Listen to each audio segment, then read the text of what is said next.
ಯಾವತ್ತು ಅಳದ ವ್ಯಕ್ತಿ ಯಾವತ್ತಾದರೂ ಅಳೋದನ್ನು ಕಂಡಾಗ ದಯವಿಟ್ಟು ಅಳೋದಕ್ಕೆ ಬಿಡಿ.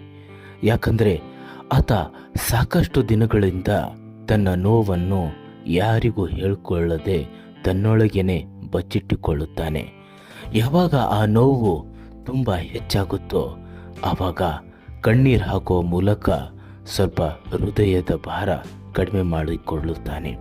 ಅದಕ್ಕೆ ದಯವಿಟ್ಟು ಅಳುವ ವ್ಯಕ್ತಿಯನ್ನು ಅಳೋದಕ್ಕೆ ಬಿಡಿ. ಸ್ವಲ್ಪ ಸಮಯದ ನಂತರ ಆತನನ್ನು ಸಮಾಧಾನಪಡಿಸೋದಕ್ಕೆ ಹೋಗಿ. ಆಗ ತನ್ನ ಬದುಕಿನೊಳಗಿನ ಕಷ್ಟ ನಷ್ಟ ನೋವು ಅವಮಾನಗಳ ಬಗ್ಗೆ ಆತನೇ ಮನಸ್ಸು ಬಿಚ್ಚಿ ನಿಮ್ಮ ಜೊತೆಗೆ ಮಾತಾಡ್ತಾನೆ. ಆಗ ಅವನ ಬದುಕಿನಿಂದ ನಿಮಗೂ ಸ್ಫೂರ್ತಿ ಸಿಗುತ್ತೆ, ಆತನ ಮನಸ್ಸು ಕೂಡ ಹಗುರ ಆಗುತ್ತೆ. ಅಳುವ ವ್ಯಕ್ತಿನ ಅಳೋದಕ್ಕೆ ಬಿಡಿ.